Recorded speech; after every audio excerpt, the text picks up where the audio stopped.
Bali, yan kakalasin ko to mga sir, yung gauge naman para yun ang gagawin ko. Kasi sasabay rin ni sir yung ano, yung ilaw, papalitan din doon yung mga ilaw yung sa ano, backlight kasi ano na, madilim na daw. Palitan niya ng LED. Yan, ayos na mga sir, yung sa map sensor. Baka mangyari din sa inyo, ganun lang.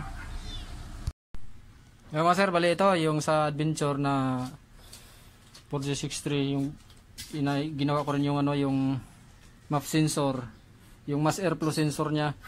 Bali okay na mga sir yung airflow sensor. Bali ito naman yung pinapagawa, pinasabay na itong ano sir, RPM gauge, kasi hindi niya matimpla-timpla yung minor dahil hindi rin na-function yung RPM gauge. Nag-function siya pero hanggang 1000 lang yung RPM niya. Ito papagawa nila sa akin. Tapos yung sa mga ilaw, kasi kulang-kulang yung mga ilaw. Yan. Bali yung may-ari bumili pa ng ano, ng ilaw sa auto supply. Yan. Gawin ko muna to mga sir yung RPM. Bali pina-check na raw to ni sir mga sir sa iba. Sabi daw kasi nang nag-check, wala naman daw sira. Kaya yan, pinatignan ulit ngayon ni sir sa akin. Kasi hanggang 1000 lang yung angat ng needle niya mga sir eh.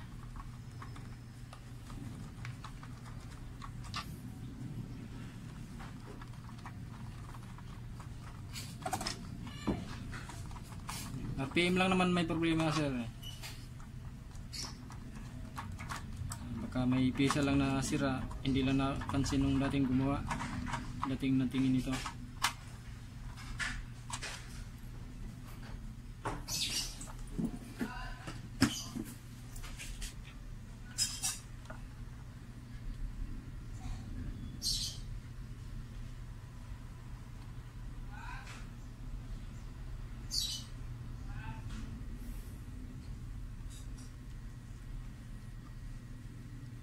Ito mga sir, ang ano, RPM gauge niya.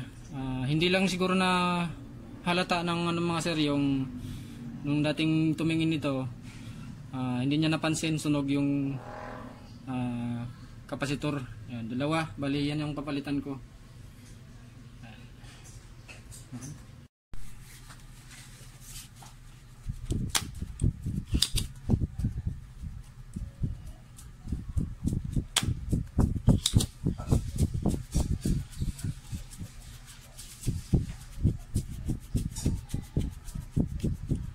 Masaya si sir mga sir, yung may-ari nitong adventure, kasi sinuggest na raw sa ibang mekaniko na bumili na sa ng ano, ibang map sensor, yung mass airflow sensor, kasi sira na daw.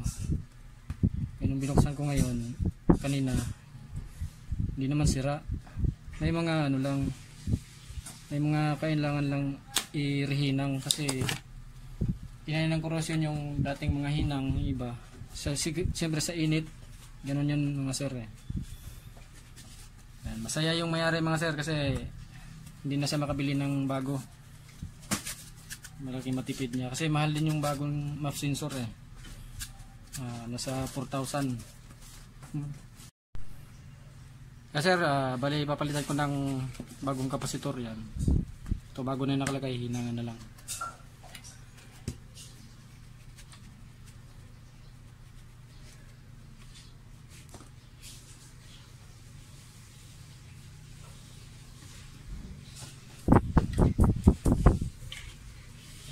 Yung isa, yan, tanggalin ko pa yung isa.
Kaya mga sir, bali ano, napalitan ko na lahat ng kapasitor.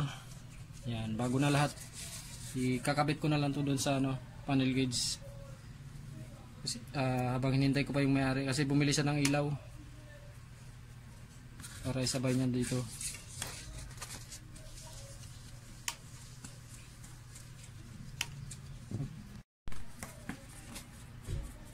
Kaya mga sir, i-assemble ko na ulit sa ano, sa panel gauge yung RPM.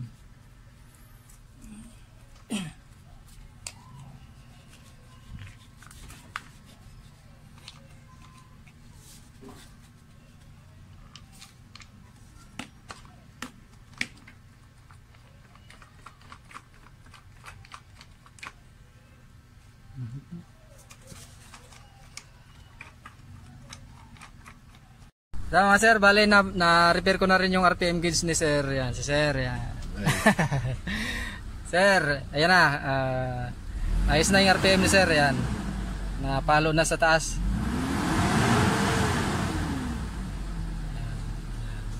Kanina sir, di ba, ano?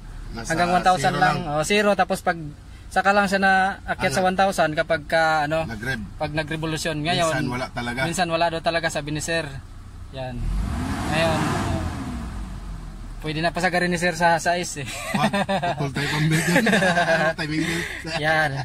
Yan. Ayos na mga sir. Bali, napalitan na rin namin sir ng, ano, ng ilaw. Ayan, maliwanag na rin. Yan. Maraming salamat.